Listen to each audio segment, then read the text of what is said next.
नमस्कार दोस्तों, उम्मीद करता हूँ आप सब लोग बढ़िया होंगे। आपने तो कई बार सुने होंगे, बेटा धमकाता है बाप को कि न्यूक्लियर वार कर देंगे। आप लोगों का ज़्यादा कंफ्यूज होने की ज़रूरत नहीं है। बाप बेटे की बात है तो जाहिर सी बात है, इंडिया बाप और पाकिस्तान नालायक बेटा है। तो आज मैं आपको एक नया कपल की कहानी सुनाने जा रहा हूँ जिनकी हरकत की वजह से थर्ड वर्ल्ड वॉर हो सकता है। जी हाँ, थर्ड वर्ल्ड वॉर। और वो दोनों है रसिया एंड यूक्रेन। इन दोनों के बीच होने वाला ये कॉन्फ्लिक्ट एक महायुद्ध का रूप लेने वाला है। तो चलिए समझते हैं इसको विस्तार से। दोस्तों, ये कॉन्फ्लिक्ट का शुरुआत होता है क्रीमिया वार से। क्रीमिया एक पेनिनसुला है जो सोवियत यूनियन का कभी हिस्सा हुआ करता था।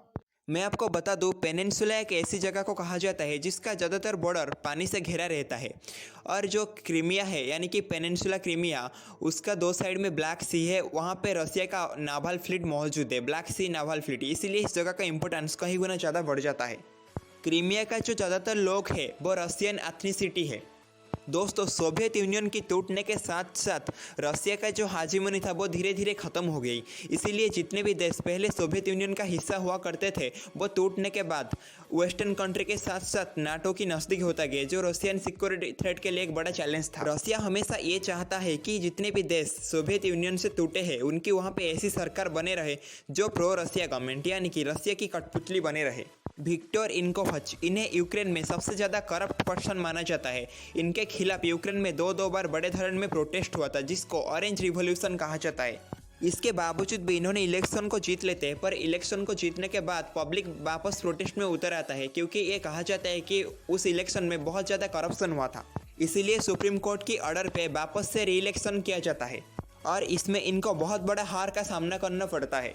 पर जब अगली बार देश में इलेक्शन हुआ तो फिर वापस इन्होंने अपना सत्ता को हासिल कर लिए और सत्ता पाने के साथ साथ इन्होंने अपना वही पुराना वाला जो नीति था प्रो रसिया, उसको दिखाते हुए यूरोपियन यूनियन के साथ अपना जो फ्री ट्रेड एग्रीमेंट था उसको करने से वो मना कर दिए।